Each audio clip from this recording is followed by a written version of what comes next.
Salam alaikum. Alaikum assalam. Salam alaikum. Olá, Filipe. Então, tudo bem? E contigo? Eu também, e contigo. Assim vai ser complicado. Ora bem, sou Filipe Mota.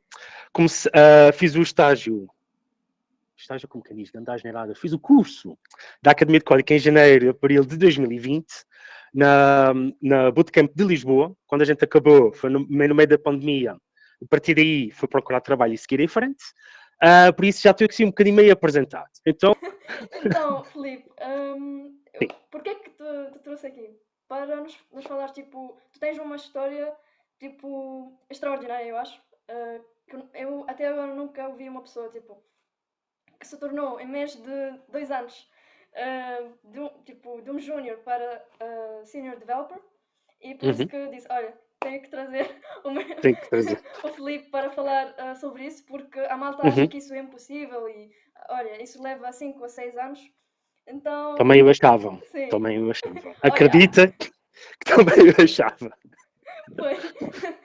Então, se calhar a primeira pergunta que vamos fazer, tipo, how much money do you get paid? Ok, right now. Não, eu posso falar porque assim, um dos grandes problemas que nós temos no nosso país é exatamente o pessoal ter medo de falar de salários. Mas eu poderia começar com muita facilidade. Então, assim, eu quando tive o meu primeiro trabalho como júnior, o meu salário líquido, para todos os efeitos, já com os descontos e tudo feito, era 1000 euros. Certinho. O bruto era um pouco mais alto, estava nos 1100 e tal, com subsídio de alimentações, blá blá. Ali certinho ia parar os 1000 e poucos, todos os meses direitinho. Depois, eu tive 1 ano e 3 meses a trabalhar numa empresa portuguesa, que foi a Bliss Application, uma grande empresa, fui bem acolhido, deram-me lá a formação, eu trabalhei em projetos que me permitiu aprender e trabalhei em tecnologias que nunca pensei em trabalhar na vida, mas derivado a condições de vida, às vezes o salário mais alto chama um pouco. E então o que aconteceu foi, em dezembro do ano passado, recebi uma proposta da Sysmates, que é a empresa atualmente que eu estou a trabalhar, por um aumento de 45% para todos os efeitos, passei para 1450 euros como consultor. Por isso, em menos de 2 anos, já tinha passado de júnior para consultor. Ponto final. Mas o que acontece? Eu comecei a trabalhar para um cliente internacional, que é a Academic Software, que é uma empresa de licenciamento de software para universidades, escolas e empresas, em que o modelo de negócio poderei falar mais à frente ou noutro vídeo, se preferis. E o que acontece é, como eu era o principal desenvolvedor de front-end, tive essa sorte, eu é que escolhi todas as tecnologias para desenvolver as 2 primeiras aplicações que eles pediram para fazer. O que é que acontece? Ao fim de 7 meses, neste caso em agosto, em julho deste ano, recebi uma proposta de um aumento de mais 22% no salário e mudar o título para Software Engineer, e tu não és um Software Engineer, sem seres pelo menos um Senior. Então, o meu título passou para o Software Engineer ou Senior Front-End Developer. Com a possibilidade de, para o ano, quando eu fizer 1 ano na empresa Sysmates e 1 ano na cliente, talvez transitar para o cliente e ainda ter mais um aumento. E então, acontece que em 3 semanas de fazer 2 anos de carreira a trabalhar, tornei-me sénior. Porque tive a sorte de ser atendido por uma boa empresa, como a Bliss Application, onde cresci e trabalhei com tecnologias e projetos internacionais grandes, e também tive a sorte de depois ser o responsável de 2 aplicações principais desta empresa, a Academic Software, que para todos os efeitos vão ser usados por todos os países, por todas as universidades europeias, e isso é que foi um bocado a minha sorte. Por isso, é necessário um bocado de sorte também para isso acontecer, não é algo que aconteça só porque te apetece. Agora, como é que isso também ocorreu? A sorte também se faz. Uma das coisas que a Academia nos ensina é a gente está ali 12 a 15 horas todos os dias durante o bootcamp a levar na cabeça e a fazer exercícios. E uma das coisas que me aconteceu foi quando eu acabei o bootcamp, continuei a estudar todos os dias. Claro que eu não fazia o ritmo louco das 12 a 15 horas por dia, fazia 8 a 10, até ter arranjado o meu primeiro trabalho, por isso foram 5 meses extra parando o bootcamp sempre a estudar. Quando comecei a trabalhar, continuei a fazer uma média de 3 a 4 horas por dia, e quando me tornei consultor, passei de 3 a 4 por dia para 1 hora por dia, que atualmente é o que eu estou a fazer. Por isso, traduzindo, eu, todos os efeitos, estou a estudar todos os dias. Porque a sorte se faz, porquê? Porque quando a gente vai fazendo entrevistas, porque nós não devemos fechar as portas às entrevistas, A gente vai fazendo as entrevistas técnicas, vamos aprendendo, vamos vendo o que é que o mercado está à procura, porque a gente não estamos fechados no nosso cantinho. E por causa disso eu fui apanhando o que é que o mercado estava à procura e fui engrenando os meus estudos para aquelas áreas e fui aprendendo, fui desenvolvendo os meus próprios projetos pessoais. Tanto que no meu GitHub tu vês lá 23 projetos públicos, mas ainda tenho mais 71 privados, guardadinhos. Coisinhas desde blockchains feitos em JavaScript até contratos escritos em Solid. Solid, sim, que é uma linguagem de programação do Ethereum ou da Web3, se assim preferirem. Também trabalhei com bibliotecas como o Terson, que é para física quântica, traduzindo. Eu fui tocando um bocado aqui e ali, e o que acontece? Permitiu-me ganhar alguns conceitos e entendimentos que, mesmo que eu não seja um especialista, tornaram-me um desenvolvedor em T, que é o que a gente chama em T, que é, sabe um pouco de tudo, não é um super especialista, mas como ainda não consegui engrenar o que é que eu quero fazer de carreira, sabendo aqui um bocadinho e ali, um pouco de tudo, permitiu-me abrir algumas portas, e uma delas foi a Academic Software, que me permitiu ter uma subida rápida na carreira, que fui consultor 6 meses. Então tu começaste com front-end e depois tu tornaste software engineer. E o que front-end à mesma. Exato. À mesma continuo a ser um front-end developer, mas consigo discutir todos os conceitos de back-end, todos os conceitos de front-end, consigo discutir DevOps, design, UI, UX, consigo discutir estruturas de engenharia de base de dados, de arquitetura, microserviços.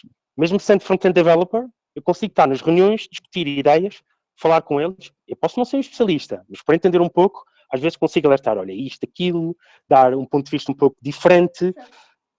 E isto foi o que me permitiu criar um pouco a minha sorte para dar estes pulos. Permitiram atualmente ser sénior.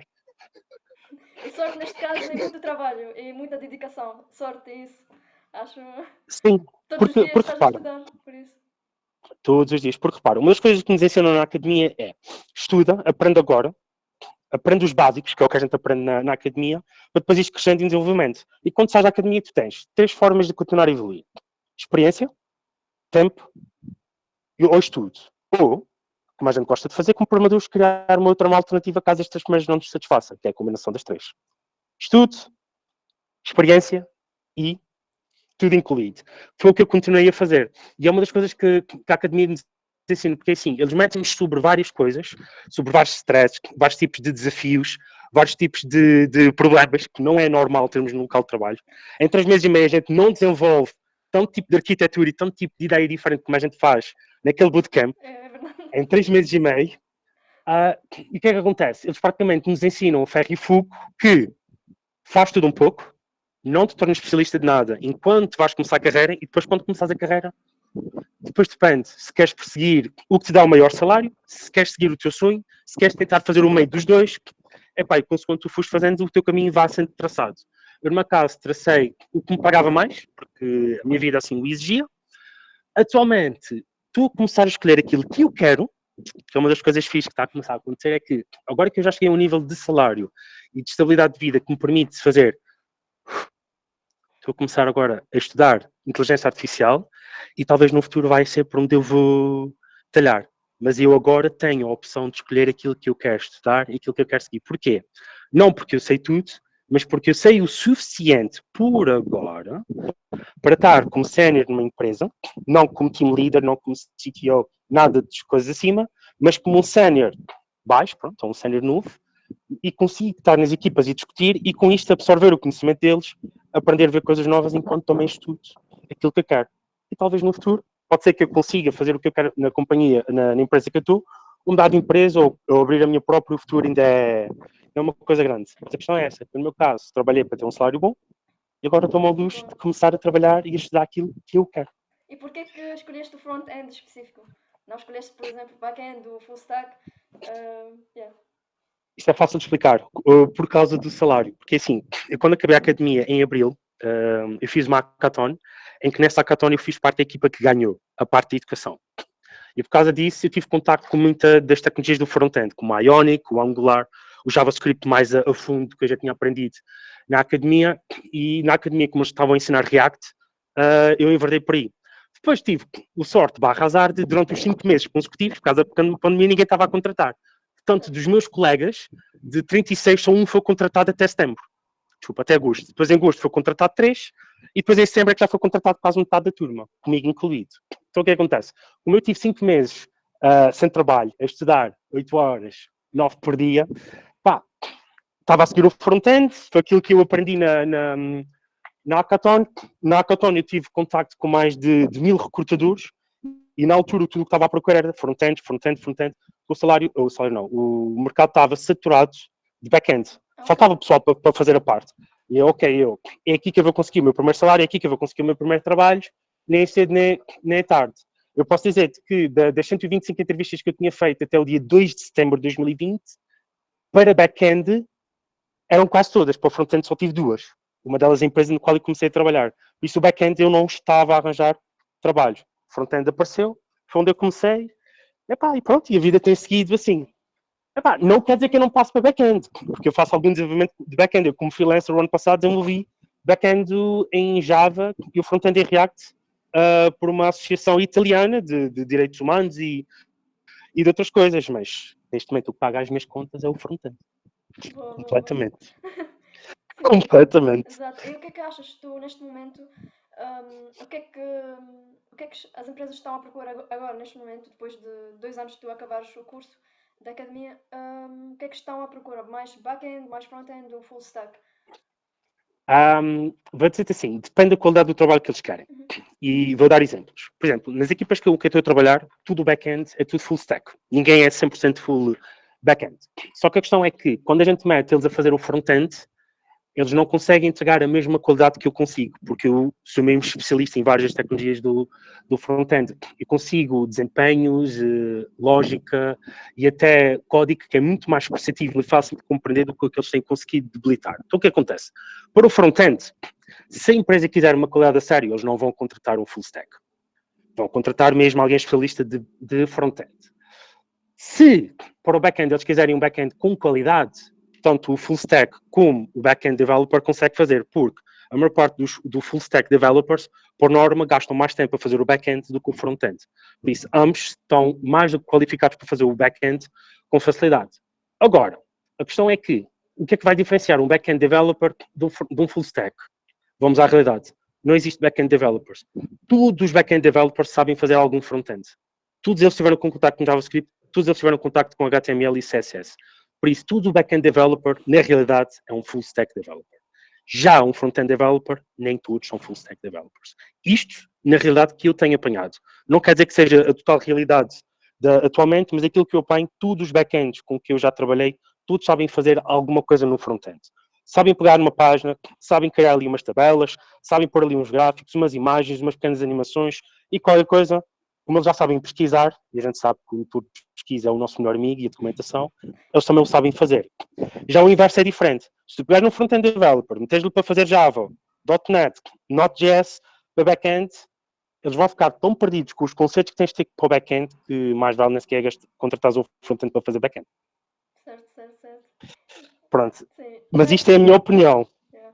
Agora o resto é... Porque pensa um bocado, na academia também aprendeste um pouco de front-end. Significa que se tu meter uma página à frente, que tenha vanilla JavaScript, tu percebes minimamente a lógica que está ali a acontecer e minimamente pesquisas no Google o que é que uma tag A, B ou C acontece e consegues, se for preciso, acrescentar ali uma tabela, uma imagem, um botãozinho a fazer uma ação. Por isso tu, como back-end developer, para te dizer, um full stack. Certo? Enquanto com front-end developer, conceitos de back-end é para esquecer. Eu posso dizer que todos os front-end developers com quem eu trabalhei, que são puros front-end developers, quando a gente começa a falar de estruturas de dados, que o JavaScript tem todas as estruturas de dados que a gente precisa, ficam a olhar para mim, o que é que estás a falar? Por isso sim, eu na minha opinião, e sou humilde nessa parte, eu diria que tudo o back-end developer faz front-end também, nem que seja pelos próprios para as suas aplicações, nem que seja para testarem as suas próprias aplicações, porque o Postman sozinho não serve para tudo.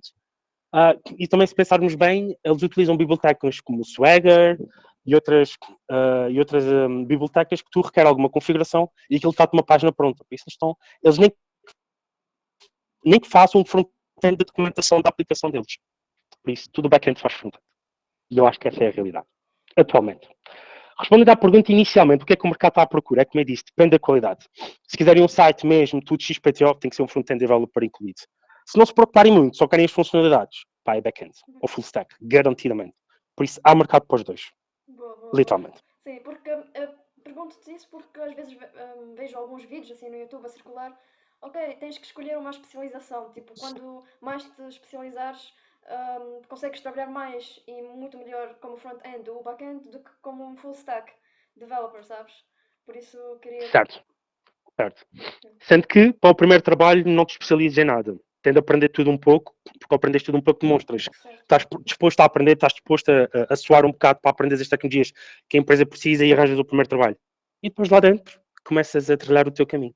Boa, boa. Já agora, tu sabes que na academia quase todos que entram de uma área diferente que não é programação. Queria-te perguntar em que área estiveste a atuar antes de entrar à academia e porquê que escolheste o IT? Porquê esta decisão? Ok. Dessa parte talvez seja um pouco mais fácil. E eu, antes de falar de onde comecei, posso falar um bocado da minha juventude barra criança. Então, assim, eu quando era criança, posso pôr em contato com ela sem problema nenhum. Então, assim, segundo o que a minha mãe me contou, eu não me recordo, mas quem sou eu para duvidar das palavras dela, ela disse-me que aos meus 3, 4 anos eu arranjei uma televisão, uma máquina de lavar da minha avó e uma série de outros equipamentos eletrónicos lá da casa, que não foi preciso contratar ninguém. Ficava sempre parafusos cá fora, mas eles ficavam todos a trabalhar.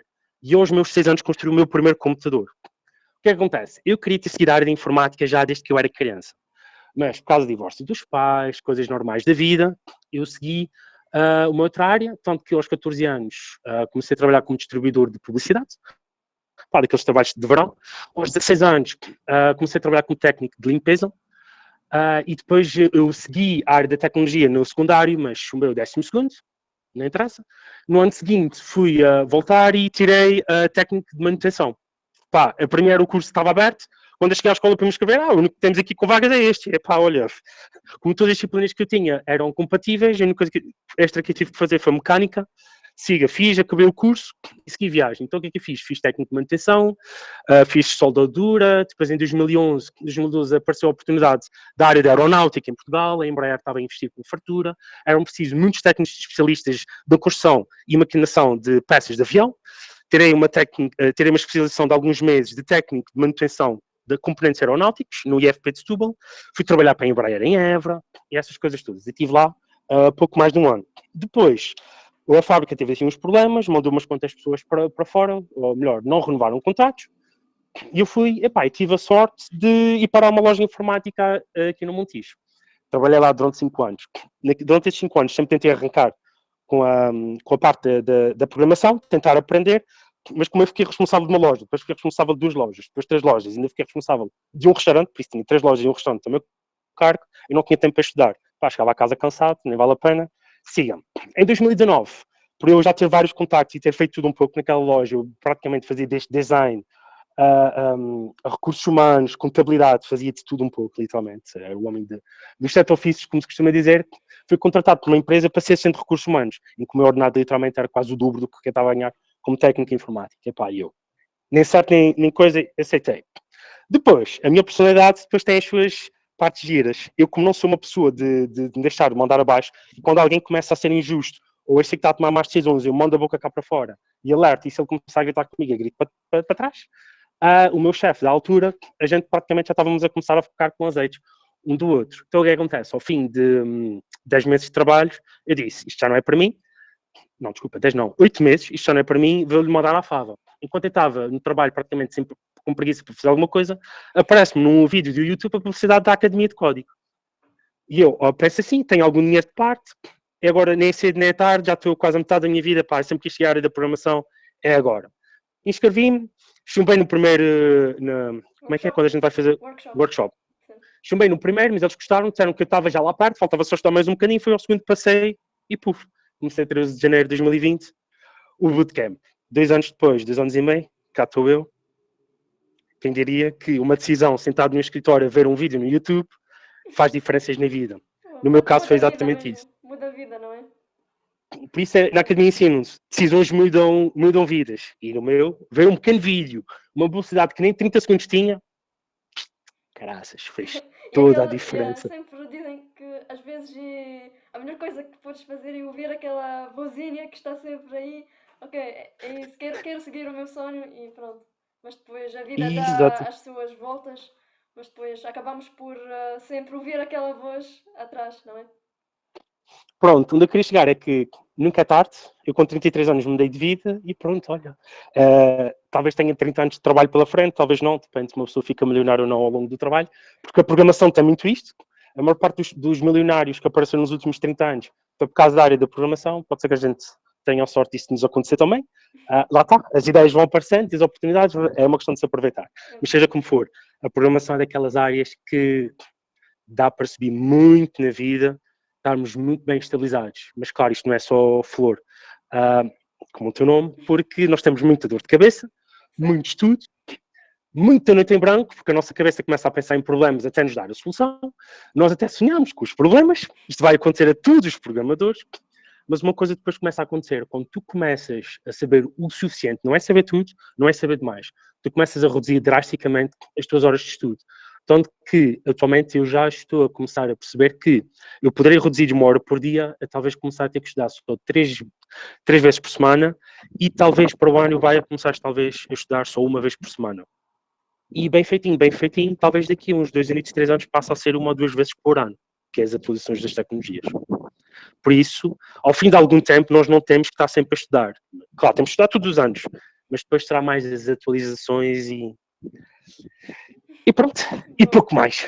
Eu ia pegar na tua frase quando disseste que, ok, sonhámos com os problemas, ia dizer, tu és aventureiro, tu eras um líder de escuteiros, não eras?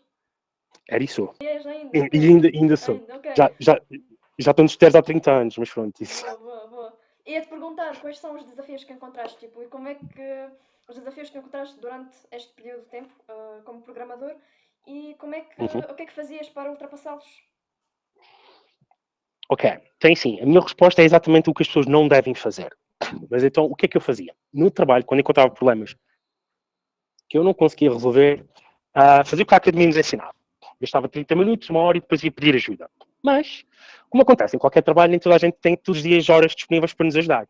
Então, o que acontecia aqui, o Mr. Flip, de vez em quando, era fazer umas quantas horas extras, sem dizer nada à empresa, remoto, ninguém tem que saber, a estudar e a aprender.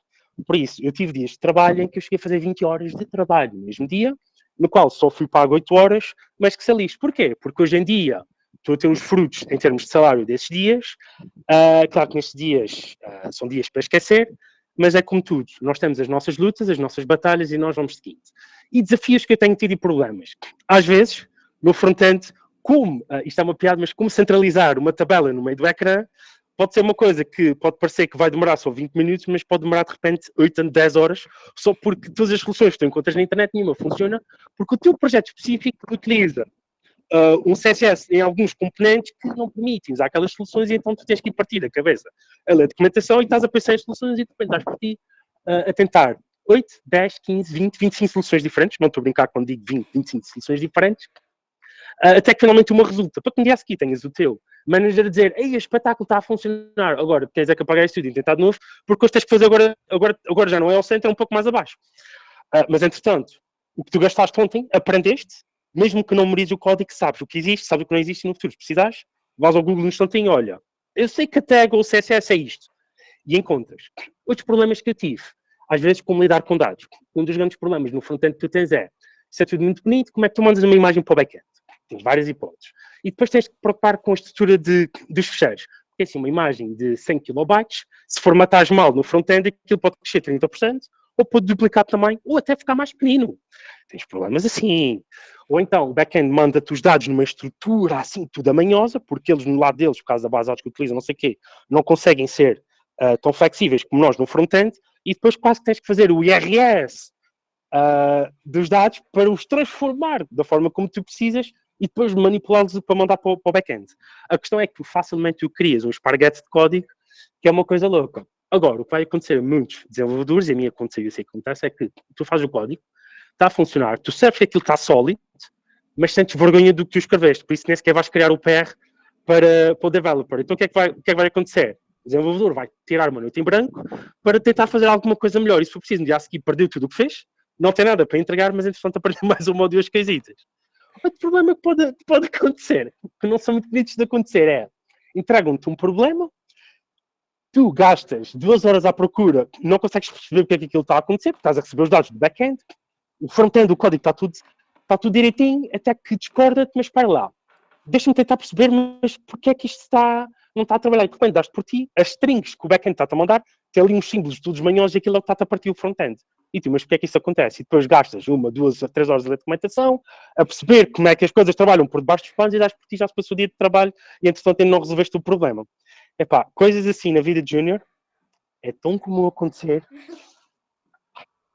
que hoje em dia, graças a Deus, eu digo, ainda bem que eu já passei por isso. Hoje em dia não. Acontece alguma coisa, já sei que primeiro vou ver os dados que a gente recebe do back-end, vou ler as strings, se tem algum símbolo manhoso, se não tem um símbolo manhoso, coisitas assim, mas como júnior, a minha cabeça dispara para todos os lados. Epá, por isso, tipos de problemas, olha, estruturas de dados que a gente recebe, manipulações malibrantes que tens que fazer, tens que fazer um map, um ciclo, depois tens que fazer um find, um reduce lá pelo meio. Quando tu recebes multi-levels arrays em que tu tens um array, dentro de cada array tens um objeto, não, tens um array com vários objetos, dentro de cada objeto tens várias propriedades, cada propriedade tem um array, dentro de cada array tem outro objeto, dentro desse objeto tem outros arrays, das por ti com 5, 6, 7 níveis às vezes de dados que recebes do back-end.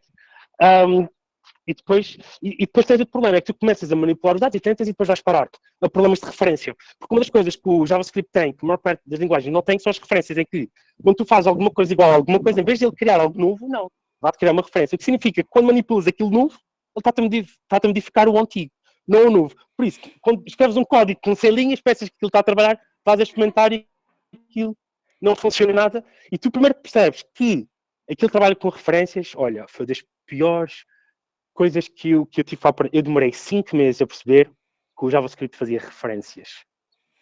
Só quando eu fui trabalhar com C++ para um projeto para carros, é que me discorreu, como eu tive que aprender os pointers e como gerir memória, é que eu percebi o que é que eram referências e foi aí que me deu clique para muitos problemas que eu tive. Que eu resolvi com códigos tão grandes como testamentos. Sabes, como se escreves uma folha A4, que é um testamento de código, uma função. E depois eu pensar, ok, podia ter reduzido isto tipo, para um quarto do que eu escrevi. Por isso, É uma questão de tipo tempo, uma questão de experiência, não é? Não há segredo, tipo, assim. nada. Por isso é que, para evoluir, é como eu falei, tem que ser as três. Sorte, experiência, conhecimento e salário. Não dá para escapar. Os três vão dar de mãos juntas para tu cresceres. Mas pronto, por isso como Júnior, minha amiga, noites em claro, horas extras que não podemos dizer nada, porque as empresas não utilizam horas extras, mas o problema é que se não fizeres essas horas extras, demoras tempo a entregar, os prazos passam, dão-te na cabeça, levas na cabeça, sentes-te mal, sentes-te irritado contigo próprio, sentes-te estúpido. Muito Vida hard work no início, não é? Muito. Sim. Completamente. Olha, Completamente, mas pronto. consegues nos dar aqui 3 coisas que tu adores no teu trabalho como programador? Em geral, não é preciso assim entrar numas cenas muito técnicas. No geral, na tua vida, 3 coisas que adoras Atualmente. atualmente, sim, no teu trabalho. Sim, sim. Tem sim. Por causa da estúpida experiência que eu já tenho, atualmente consigo fazer o meu trabalho por dia em 3 a 4 horas. O resto do tempo, eu estou no trabalho, mas estou a ver vídeos de programação, a ler documentação, a estudar por mim próprio. Por isso, atualmente, quando digo que estudo uma hora fora do horário de trabalho. Mas atualmente ainda estou a fazer 4 a 5 horas por dia. Depois há dias que o meu chefe não precisa de saber. Trabalho a parte da manhã e da tarde vou fazer praia. Pronto. Coisas assim. Isto é a primeira. Por isso, tu, quando tens assim já. A segunda, é a liberdade financeira. Garantidamente. Eu sei que Portugal paga-se alguns maus salários, mas se tu, durante os primeiros anos de trabalho, estudares, trabalhares e praticares, consegues literalmente um bom salário. Não estamos a falar de 1.200, 1.400. Estamos mesmo a falar bem acima desses valores. E tu em poucos anos, pode não parecer, mas chegas aos 2.000 com alguma facilidade, que é um espetáculo. Por isso, sim, começas a ganhar uma liberdade financeira que não tem igual. E depois, a parte de ir, é como tu começas a pensar muitas coisas fora da caixa, mesmo os problemas que tu tens na vida, começas a pensar em soluções diferentes. Eu posso dizer que quando tornei programador tinha várias dívidas, estava atolhado de dívidas e passado 2 anos tenho 0. E mais de metade delas eu não paguei. Simplesmente consegui pensar fora da caixa e estudar a lei, lá está, estudar, ver formas diferentes e começar a lidar com as coisas e consegui terminar todas as minhas dívidas de forma legal, sem ter que sequer pagar metade do que eu devia. Por isso, como programador a tua mente é treinada para pensar diferente, de uma forma diferente, e tu não ficas naquele preto e branco com que tu estás habituado com o senso comum. A terceira coisa, para mim, é a melhor delas todas, mas aí já é a preferência de cada um, é o tu poderes começar a manipular o mundo à tua volta. Eu estou a dizer isso porque eu tenho a minha própria assistente de AI, tenho um cluster feito por 2 computadores, tudo programado por mim, tenho alterações. Cluster significa 2 computadores estão a trabalhar em conjunto, mas estão ligados por rede. Ok. Pelo um router. Eles trabalham como se fosse um só, tipo como se fosse um servidor, com vários processadores, não sei o quê, só que estou a usar o meu computador pessoal e o computador de trabalho, coisas que eu nunca pensei que conseguiria. Consegui programar uma aplicação para o meu telemóvel e para o computador em que eu acordo de manhã, digo ao telemóvel, good morning, ele aparece uma aplicação, eu ponho a minha impressão digital e ele liga o computador e ainda desbloqueia o computador, sem sequer ter que me levantar da cama. Muito Epá, fixe. a questão é que isto pode parecer uau, mas a questão é Magia. quando tu começas.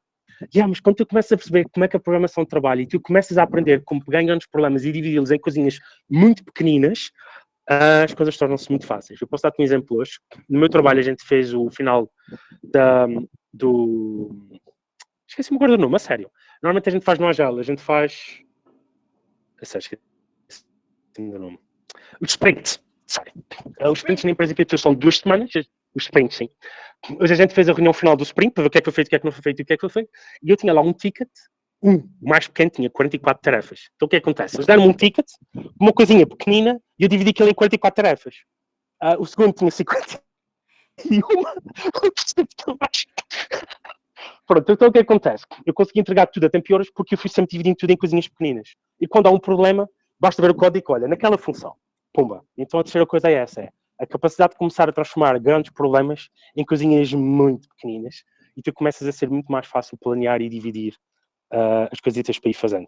Olha. Então o próprio dia torna-se tarefas pequeninas. Mas pronto. Eu já anotei esta, porque vou precisar. Boa, boa. Agora, Filipe, 3 coisitas que tu gostas menos. Não gosto. Gostas menos, vá. Podes-me dizer a realidade, não gosto. Não gosto. Ora bem, que eu não gosto atualmente. Se fosse no passado, eram mais, e eu já contei um bocado as horas extras e essas coisas, mas atualmente que eu não gosto são as reuniões, porque uma das coisas que eu gosto mais é programar. E assim, e há muitos estudos de empresas e estatísticas que comprovam que um programador normalmente programa entre 1 hora a 2 horas por dia, não mais do que isso, tipo a escrever código. Okay. E é verdade. E isso eu concordo. Só que a realidade é que isso acontece não porque tu estás parado a pensar, mas porque quando tu começas a ter alguma maturidade e as pessoas começam a seguir os teus conselhos, a querer saber a tua opinião, tu começas a ir parar um bocado a reuniões a mais. E então uma das coisas que eu estou a começar a ter são 1 hora e meia de reuniões por dia. Eu não tenho problema com reuniões, o meu problema é que eu gosto de estar a resolver problemas, não no reuniões a planear como os resolver. Mas isso já é um gosto pessoal.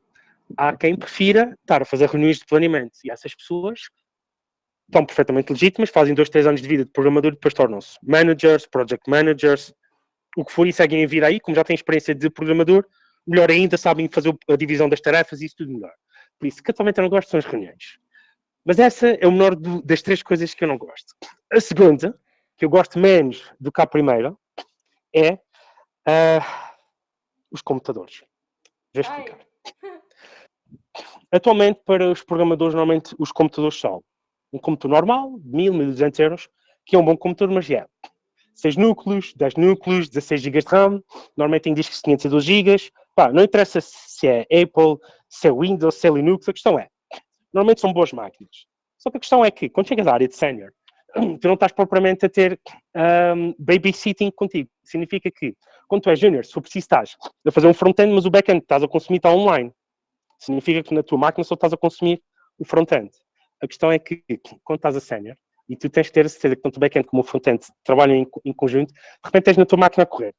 Back-end, só um servidor. Back-end a correr. Se estiveres a seguir traduções, muitas das vezes também tens o servidor de traduções. Depois tens o servidor dos mídia. Significa que já tens 3 coisinhas a correr na tua máquina. Depois tens o front-end. Depois tens o browser. Já são 5.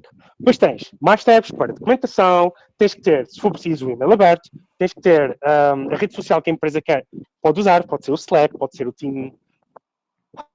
O Teams, exatamente. Pode ser o Google Meet, que há empresas que utilizam, e dás-te por ti e tens, muito facilmente, 5, 6, 8, 10 aplicações abertas. Então o que é que começa a acontecer no computador? Uma ventoinha a ficar um pouco lento, e isto acontece em tudo, seja Linux, seja Windows, seja Mac. Por isso, um dos problemas que eu estou a ralhar com a empresa com que eu trabalho é dei uma máquina em condições. Mas eles dizem, mas a máquina aguenta. Pois aguenta. Mas faz muito barulho e ela aguenta. Mas pronto. Daí eu ter feito a minha própria cluster para resolver esse problema. A questão é que eu estou a usar recursos pessoais para trabalhar quando vi essa empresa a fornecer o equipamento. Por isso, é outra coisa que eu não gosto. Irrita-me um pouco mais com as reuniões, é os equipamentos não serem os corretos para as tuas necessidades. Principalmente agora, no projeto anterior que eu estava, eu também tinha que correr realidade virtual. Desculpa. Sim, Virtual Machines, também incluído. Por isso, 16 GB aquilo era 98%, RAM ocupada, mais a paginação no disco, sempre ali a bombar nos 4, 5 GB também. Mas há Por empresas, isso, há empresas que dão um valor para tipo, os trabalhadores comprarem cenas, não? Equipamentos para facilitar o trabalho, pelo menos, tipo, remoto, não é? certo, mas esse valor vai ser gasto para cadeiras, mesas, um rato, um teclado, não para o computador. Certo. O computador são o que eles fornecem e as capacidades do computador não mudas, porque tu não vais comprar RAM, não vais comprar um processador e pôr dentro do computador. E eles não vão querer computadores de secretário para ti, porque tens de ter uma máquina móvel, se precisares de ir ao escritório, se precisares de viajar, se precisares não sei o quê, tens que levar a máquina contigo. Por isso, mesmo esse valor, para ajudar com o teu conforto, não Não é não suficiente. ajuda com a máquina. É, Não, o valor é o suficiente para o teu conforto. Mas se dessem o teu valor para comprar a máquina, a história era outra. Mas não. Então, onde eu sei, esses valores são para o teu conforto. Lá está. Uma cadeira, uma mesa, todos os gadgets que tu precisas, mas os gadgets não vão dar mais poder de processamento ao computador, não vão dar mais capacidade de RAM ao computador. Estás ali, pá, podes comprar um ecrã mais bonitinho para teres mais cores, para os teus designs. E acabou. E outra coisa que acontece com o front-end, quantas vezes não tens que abrir Illustrator e Photoshop, também lá incluído, às vezes para fazer uns ícones, para extrair. Pronto, por isso estás a ver o que é que o meu computador de trabalho não sofre. E atenção, e o cluster feito, como tu é como se fosse um computador com 24 núcleos, já incluindo o Hyper-Turing. Por isso são 12 mais 12. E já são 32 GB de RAM. E mesmo assim, mesmo com isto tudo, a RAM já vai para os 85, 90. Com isto tudo aberto, significa que o computador chega. Mas se eu tiver que fazer mais qualquer coisita, vou voltar a ter os mesmos problemas. Ok, isto é o segundo. Mas isto é para mim. Toda a gente pode não ter esse problema. certo. E depois o terceiro que eu menos gosto, e que para mim é um problema que todos nós vamos enfrentar, são a parte do salário. Deixa-me explicar. Quando tu estás numa empresa, todas as empresas por norma têm um plano de evolução de carreira para todos nós. O que elas não falam, e eu posso dizer isto porque eu trabalhei com os recursos humanos, é que eles têm vários níveis. O nível 1 tem um planeamento de progressão, o nível 2 tem um nível de progressão, e o que acontece? Estes níveis de progressão têm o mínimo e o máximo. Tu, quando começas numa empresa, se fores posto no nível 1, e imaginemos que o nível 1 são 1000 no mínimo e o máximo 1700, tu muito dificilmente passas para o nível 2, chegas aos 1700 e estancaste na empresa. A não ser que por algum milagre passes para o nível 2, porque subiste de senioridade, ganhaste algumas responsabilidades um pouco mais acima na tabela da empresa, tornaste-te um assistente do CTO, tornaste um team leader, começaste a gerir 3, 4 equipas, aí sobes, se for preciso, para o nível 2, para o nível 3, que já tem uma subida maior, mas por norma, o nível que entraste na empresa, normalmente é o que se mantém nos anos consecutivos. O que acontece? As empresas sabem que estás a fazer um bom trabalho, mas por norma não te dão os respectivos aumentos que tu devias ter. Eu não estou a dizer que eles não te dão os aumentos nas alturas que tu precisas ou que devias receber. O problema é que quando chegas àquele limite, estagnaste na carreira. E tu muitas das vezes tens que mudar de empresa para continuar a subir na carreira. Eu, por exemplo, na empresa que eu entrei, Cismatos, eu já comecei com um bom salário. Mas eu sei que já comecei com um salário acima do que um consultor normalmente costuma começar. Só aí a minha progressão na carreira já está limitada, porque eu já subi acima da média do que eles têm. Já tive um aumento. Agora, ok? E vou ter outro já para o ano. Eu, em princípio, em dezembro, já vou chegar ao limite do meu nível. E acabou. Agora tenho duas soluções. Ou eu tento subir nos patamares da empresa, e já vai depender da sorte, se há pessoal a desistir ou não. O pessoal pode mudar de empresa, acontecerem desastres, pronto. E tu estás um bocado dependente da sorte ou mudas de empresa. Que normalmente é assim que tu tens, continuas a continuar a progredir na carreira. Mas depois tens os outros problemas, que é, tu podes mudar para uma empresa que tem um salário maior, mas depois a cultura é tóxica. E aí depois não te compensa o aumento salarial, começas a ter problemas mentais. Por isso é um problema que todos nós vamos enfrentar. Sim. Não é fácil de gerir. Por isso há umas perguntas que eu já faço nas entrevistas, e eu já dou as dicas, que estão-me a permitir escolher, olha, não gosto desta empresa, não gosto desta, porque eu já me dei ao luxo de ignorar propostas exatamente por não gostar ou do contrato ou que eu achei que não gostava da cultura da empresa. Consegues partilhar connosco algumas das perguntas que fazes para filtrar as empresas? Eu faço duas. Então, assim, se for uma empresa que eu realmente gosto e a entrevista já tiver chegado ao fim, eles perguntam se eu tenho perguntas, eu faço normalmente 3 perguntas. Primeiro, eu pergunto ao recrutador se ele gosta de trabalhar na empresa. Se formos só nós os dois, numa chamada, normalmente eles vão ser sinceros. Por norma, as chamadas não são gravadas, ninguém está a ouvir. Tranquilo, eles são. Normalmente, se eles falarem bem, já é um ponto positivo. Normalmente, se demorarem um bocado a responder e a pensar, eles poderão responder que sim, gostam, mas se demorarem um bocado, começa já a ter atenção. Mas assim, a segunda pergunta que eu faço, normalmente ao recrutador, é o que é que ele quer que eu volte outra vez a descrever ou a falar que ele não tenha entendido ou que tenha entendido mal. Porque eu quero que ele tenha o total entendimento de tudo o que nós falamos para ter certeza de que quando ele for transmitir essa informação aos seus superiores, ele tenha compreendido tudo o que eu falei. Por norma, isto é logo positivo porque ninguém pergunta. Ninguém pergunta no final de uma entrevista, olha, eu queria te perguntar o que é que tu não compreendeste ou gostarias que eu explicasse melhor. Ninguém faz essa pergunta, ninguém. Normalmente os recrutadores ficam com o pé para trás do wow. E todos eles vão sempre ver nas suas notas, olha, eu tenho aqui anotado que eu não percebi isto, isto e isto. E tu gastas ali mais 10, 15, 20 minutos a falar de coisas que já falaste no passado, mas dás a informação correta, a extra, e ajudas-lhe a compreender melhor o que falta. E isso faz tudo a diferença, ou pelo menos a mim tem feito, para melhorar as minhas hipóteses de evoluir para os níveis seguintes de carreira.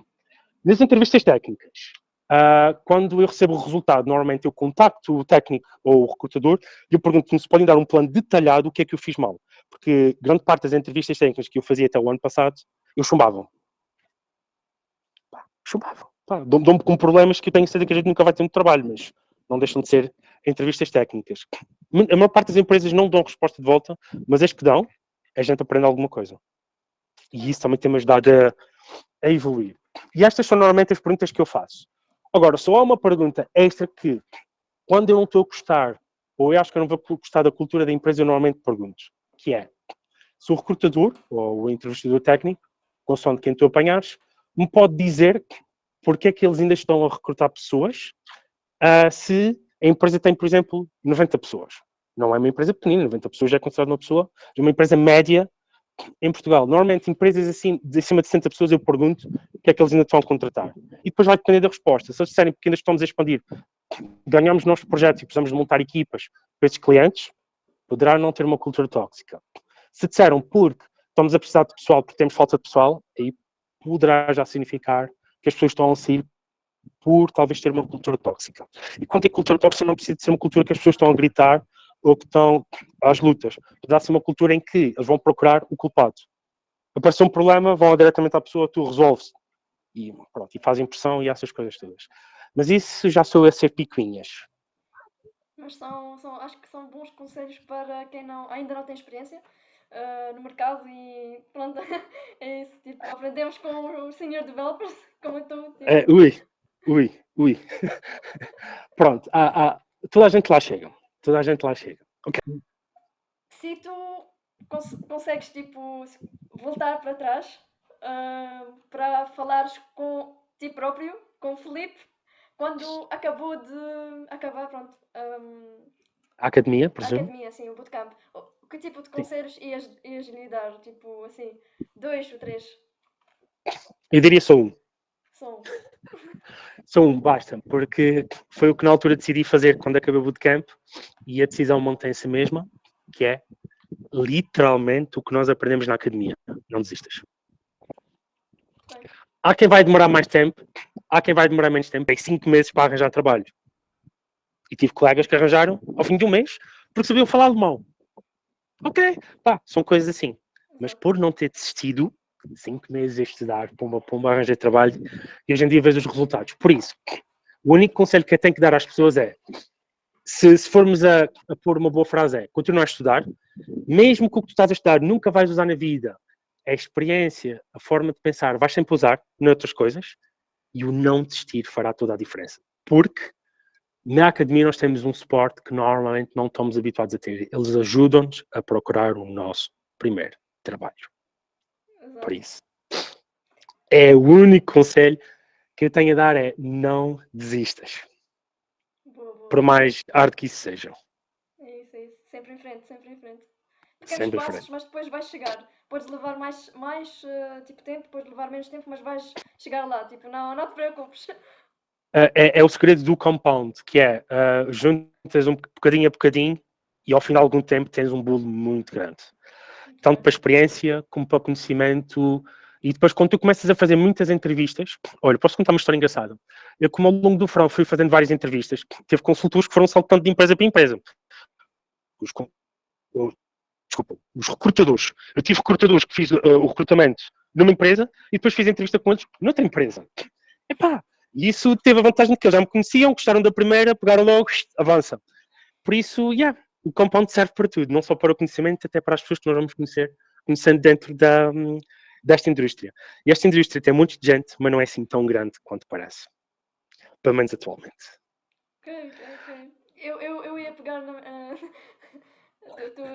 que mencionaste de falares com o mesmo recrutador, mas com diferentes empresas. Empresas? Sim, exato. Ia-te perguntar se tens uma história engraçada desde que tipo, começaste a trabalhar como programador, uma coisa assim fora do normal, assim que te aconteceu. Posso contar uma má e uma boa. Vou começar pela má. Eu já trabalhando na Bliss Application, tive uma senhora que me contactou, não interessa de que empresa, marcamos a primeira entrevista, chegou o dia, ela contou-me a dizer que tinha tido um problema com o filho, para marcarmos para o dia seguinte. E eu disse que sim.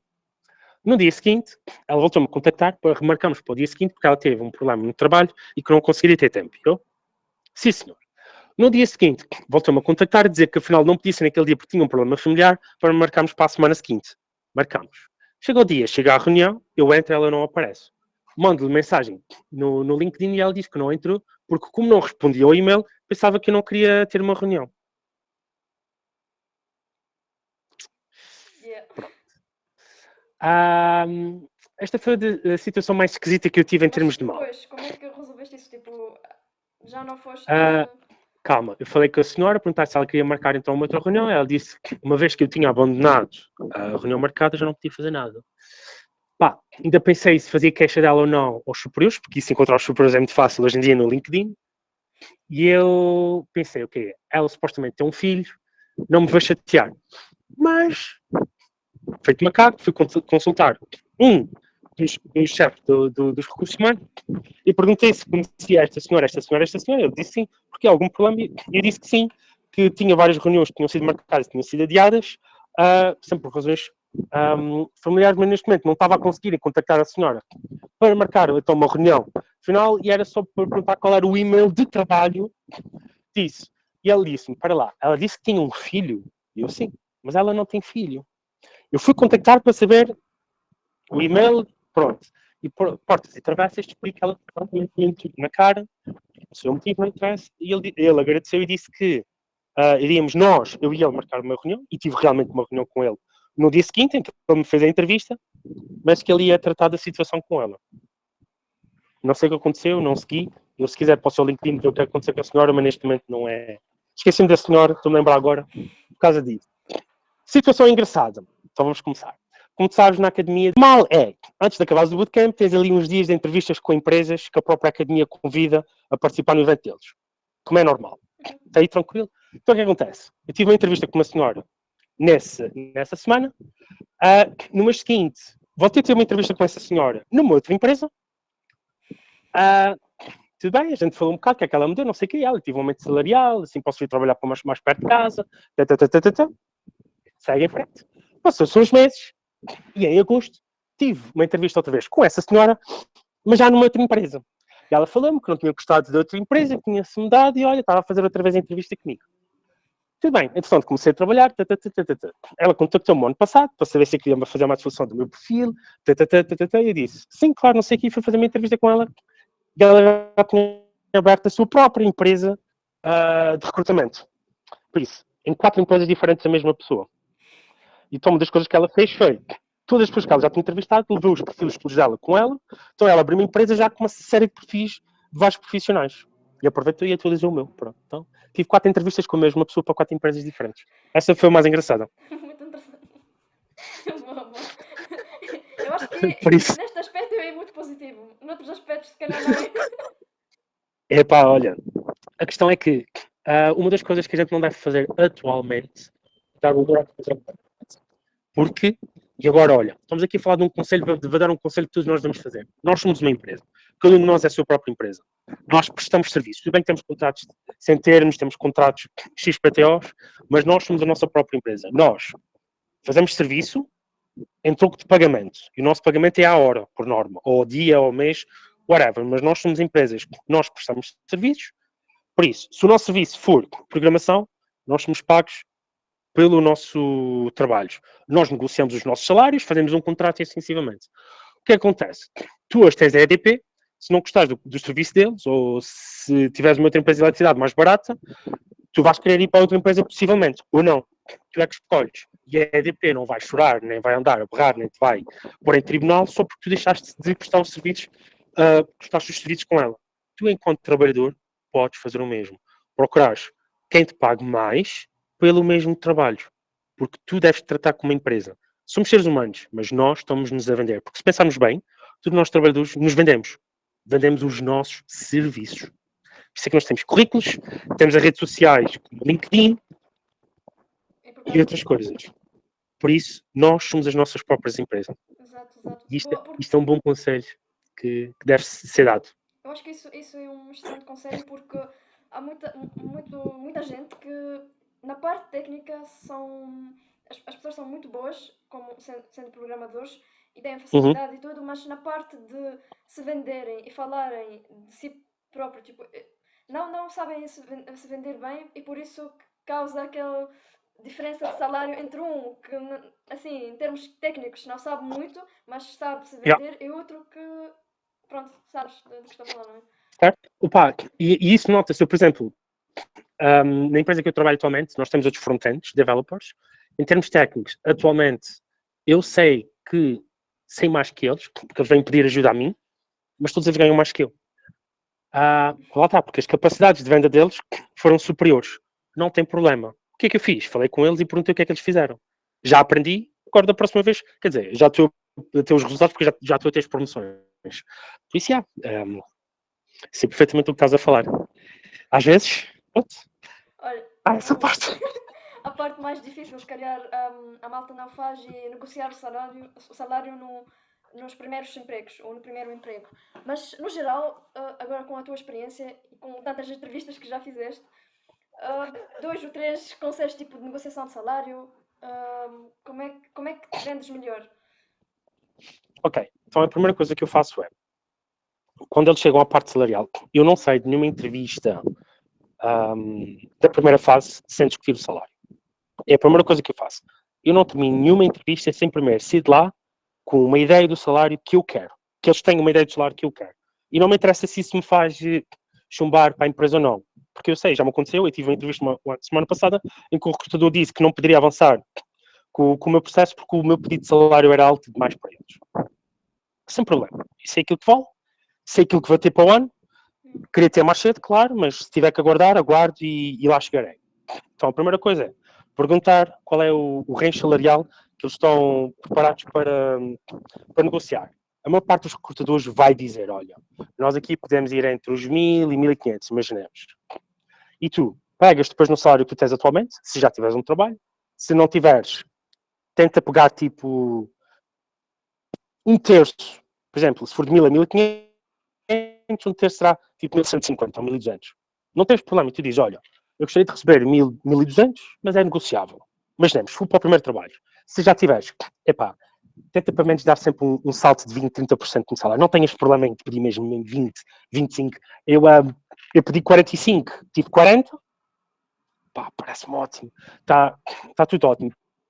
Por isso, perguntar sempre, primeiro não sair de uma entrevista, do primeiro fase, sempre me dizeres qual é o salário que gostarias de ser. Se for possível, perguntar ao recrutador se eles podem dizer qual é o range salarial. A maior parte deles vai dizer. Aqueles que não puderem dizer, mandas uma pedra à parede, diz o número alto, não tenhas problemas. E a terceira sobre os salários. Não tenhas problema em perguntar a outras pessoas da indústria que façam a mesma área de trabalho qual é o teu salário. E este conselho que eu vou dar agora é muito importante.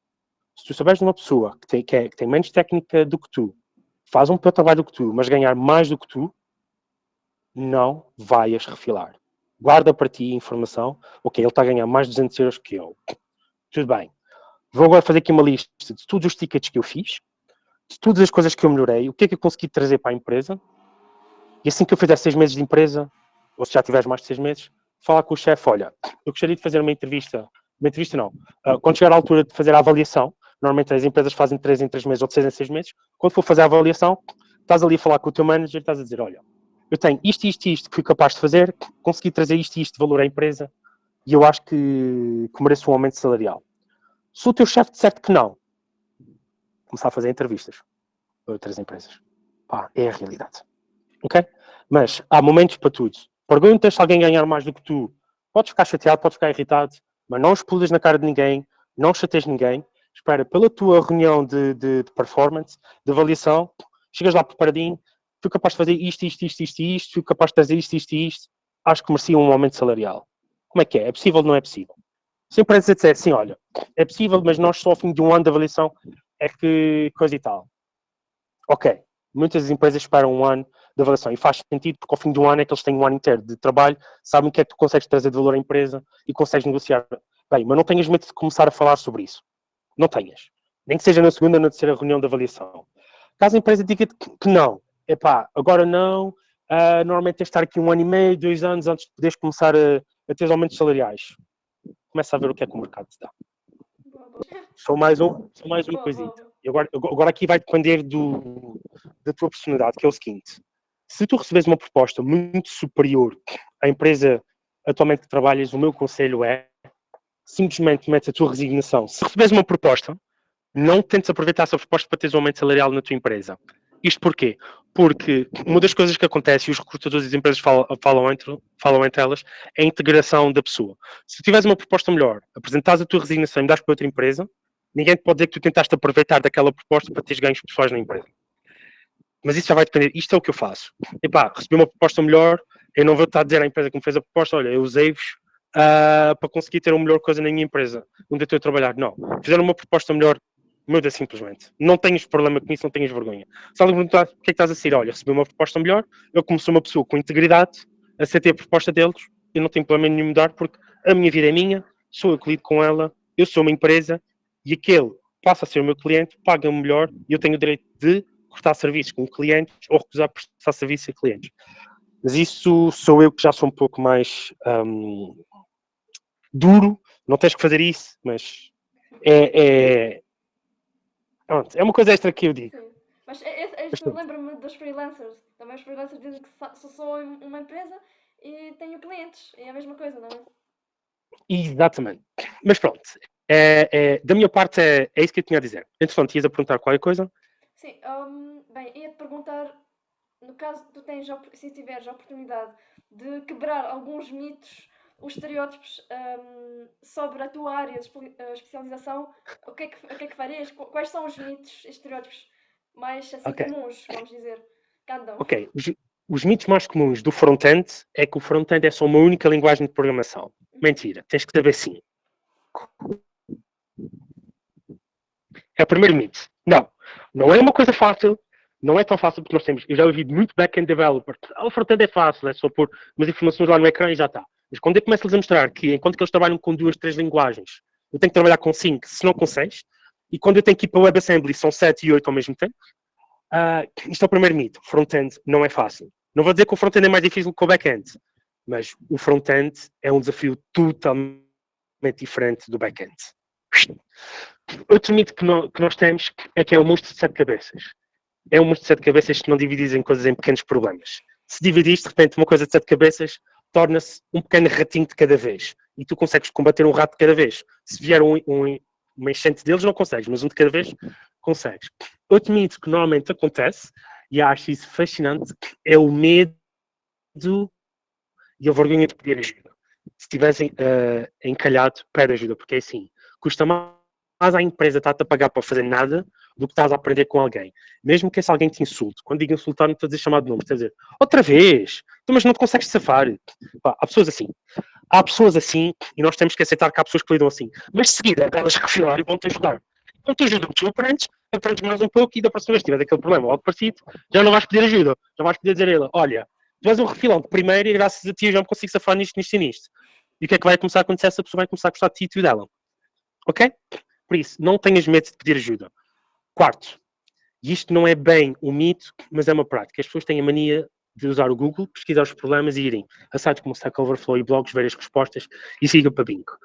Isto é daquelas coisas que mais te vai fazer demorar tempo a evoluir.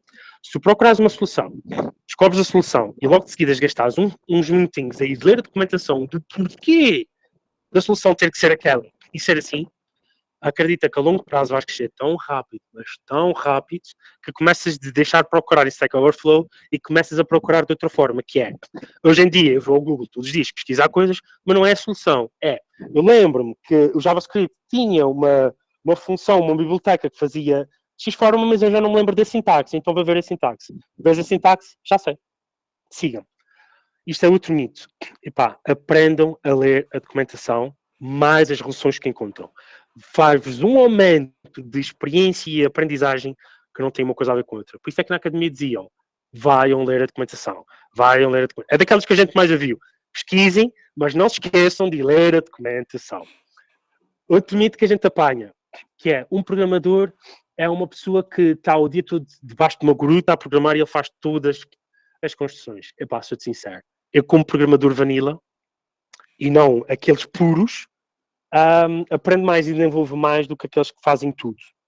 Não tenhas medo de usar packages feitos por outros, não tenhas problema de reutilizar o código de outros, não tenhas problema de ler o código de outros para perceber como é que eles resolveram, mas uma coisa eu te aconselho, também não tentes usar packages para resolver todos os problemas, porque depois dás por ti e tens 40, 50 packages que vão pôr a tua aplicação a demorar para carregar e para compilar quando tu consegues fazer aquilo com o código. Uma das coisas que eu faço é procurar um package que resolva o meu problema, faço como na documentação eles têm, depois vou ver como é que aquilo trabalha por debaixo do pano, porque normalmente os packages são código aberto, e depois o que é que eu faço? Desinstalo o package e faço um custom code exatamente para fazer aquela função, aquelas funcionalidades que eu preciso. E de repente aprendi algo a ler o código de outras pessoas, li documentação, aprendi um package novo, aprendi formas diferentes de aprender e, entretanto, consegui fazer a minha própria resolução.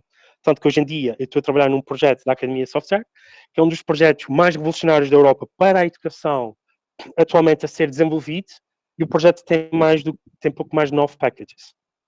E quase todos eles não é para fazer funcionalidades, é para ajudar. Tipo, tem o React DOM, tem o Westlink, o Prettier, o TypeScript Types, que é para ajudar, 6. Depois tem o Bundler, e depois tem o outro que é o Tailwind, porque o estilista quer só usar Tailwind, e tem 9 packages num projeto e não tem mais nada. O resto é tudo custom. Então tem um projeto para desenvolvimento de código, não demora 30, 40 segundos a abrir, demora meio segundo. Demora 489, 490 milissegundos para abrir. E já está. E para compilar, não demora 1 minuto ou 2, demora 30 a 40 segundos no servidor. Faz toda a diferença. E tu, de repente, começas a partir de desenvolver códigos e soluções que é uma maravilha. E isto são as dicas que eu tenho. Mesmo curiosa para saber onde é que tu te Sim. vês daqui a 5 anos. Eu não me vejo daqui a 5 anos, porque hoje eu tenho um objetivo, amanhã o meu objetivo vai ser ele mais um bocado. Ou se eu preciso, muda completamente, depende do que a vida corre. Agora, a resposta que eu posso dar é, eu daqui a 5 anos espero estar muito melhor do que eu estou atualmente. Porque nós podemos estar sempre melhores. Tu disseste que quando começámos a conversa, que estás interessado em estudar ou trabalhar com Artificial Intelligence. Sim. Sim, se puderes falar mais o que é que O que é que me levou a isto? Fácil. E assim, uma das coisas que nós temos pior é, se a gente for fazer tudo na mão, está a inscrever todos os impostos, estar a escrever todos estes textos, estar a escrever tudo, gastas mais tempo a escrever e importar coisas do que propriamente a pensar na lógica. E se usando uma pequena biblioteca, com 25 linhas de código, consegui desenvolver uma inteligência artificial pessoal que está a correr na minha máquina, praticamente ela faz os importes todos por mim. Eu estou a escrever alguma lógica, ela consegue completar-me lógica. Atenção, há plugins que já fazem isso por nós, ok? Não estou a dizer que isso não acontece. Mas se com poucas linhas consegui fazer uma coisinha tão básica, que me ajuda tanto, imagina o que é que uma pessoa não é capaz de se desenvolver mais. E depois é assim, depois nós estamos num mundo em que se fala de imagens geradas por inteligência artificial, NFTs por inteligência artificial, já temos notícias desenvolvidas por inteligência artificial, já temos conversas desenvolvidas por inteligência artificial, temos os carros a serem treinados por inteligência artificial para serem autónomos. Isto, aquilo e aquele outro. O que é que eu vejo? O mundo está a emergir para várias tecnologias novas. Muitas que a gente nunca vai conseguir trabalhar. Eu vou ter que escolher uma. Porque assim, o front-end, mais cedo ou mais tarde, vai começar a ser desenvolvido por inteligência artificial. Eu diria que eu tenho trabalho como front-end developer talvez por mais 20 anos. Não mais do que isso. Porque tu já começas a ter aplicações chamadas low-code em que tu pegas nas caixinhas, metes para onde tu queres e aquilo já dá-te o front-end feito.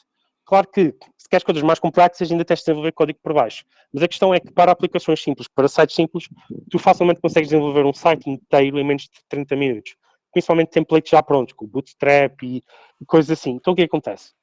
Se eu for capaz de aprender, desenvolver inteligência artificial, desenvolver as minhas próprias soluções, vai pôr na capacidade de, talvez no futuro, ou arranjar trabalhos que pagam melhor, ou abrir o meu próprio negócio, ou de repente criar alguma coisa que gera dinheiro para mim. Eu não sei.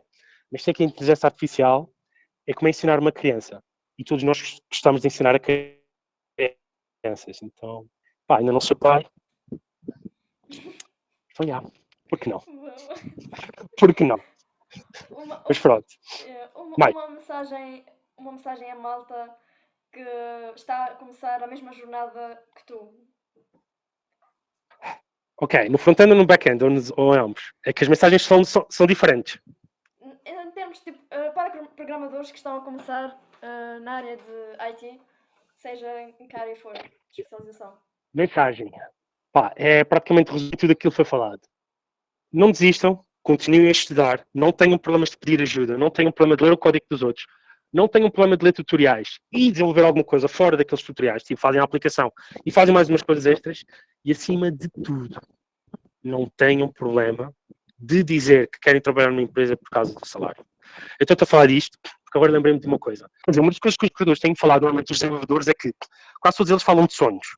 Sonhos que querem ser capazes disto, daquilo, que querem se reformar mais cedo, que querem ser capazes, quando forem séniores, vão trabalhar numa quinta, num café, numa praia. Já faço isso, não interessa. Esse tipo de coisas. E uma das coisas que raramente alguém fala, olha, estou à procura de um trabalho com um salário maior. Não tenham problema em falar de dinheiro com os recrutadores. É uma das coisas que eu sei que nós, como programadores novos, é o principal motivo que nos leva a procurar esta indústria, e podem dizer o contrário, mas não, é mesmo o dinheiro, e muitos deles têm medo de falar de dinheiro aos recrutadores porque pensam que pode-lhes fazer ser mais vistos nos recrutadores. Alguns sim, mas não todos. Epá, e se o vosso motivo é mesmo por causa do dinheiro, não tenho para me dizer, fuja-se. Eu estou mesmo à procura de um trabalho nessa área para ter uma melhor qualidade de vida, ter um bom salário e sair da miséria em que eu estou. Não tenho um problema em dizer isso nos recrutadores. E esta é a minha mensagem. E o vosso direito, tipo, como os recrutadores querem o melhor para eles, como a empresa quer o melhor para a empresa, tu também tens que querer o melhor para ti. Portanto... Faço um exercício todos os dias. Não estou a brincar. Eu, no meu caso, foi um bocado extremo. Eu faço 15 a 20 km por dia de bicicleta.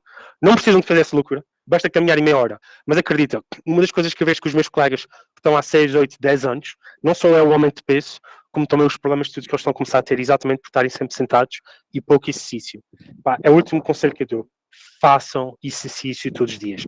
Não precisa ser uma coisa de matar, basta ir caminhar meia hora. Caminhar meia hora, 2, 3 km, é o suficiente para o organismo não perder muita da sua massa muscular.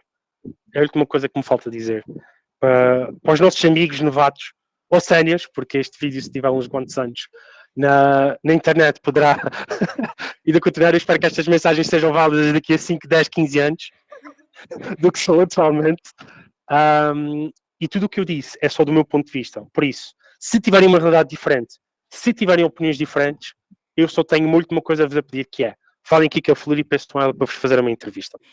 Exato, E pronto, e acho que do meu lado, sim, 2 anos de experiência estão bem embrulhados. Muito sucesso, muito sucesso. Ah, Agora já sabem qual é o segredo do sucesso de Filipe. Por isso, estude, más horas de dormida e está sempre à procura de um salário maior. Praticamente por agora foi. E claro, e isso faz a nossa própria sorte. E acho que é tudo o que eu tenho a transmitir por hoje e por um longo tempo. Mas boa. pronto, amanhã, se tiver alguma coisa nova, a gente volta a falar. Certo, certo.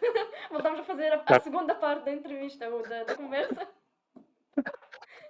Exato, olha, quem sabe, daqui a uns anos, quando tiveres sucesso, tiveres no teu primeiro milhão de subscritores, ou nos teus primeiros 10 milhões, ou mesmo o maior canal de desenvolvimento de tecnologia do país, porque não fazer um follow-up? Exato. Nunca se sabe. Nunca sabe, E não por é? favor, olha, Muito obrigada, Filipe. se não tens mais perguntas, desde já obrigado pela entrevista e até uma próxima. Obrigada, obrigada eu. Muito obrigada. Tchau, tchau. Tchau. Please, Sarapakarai.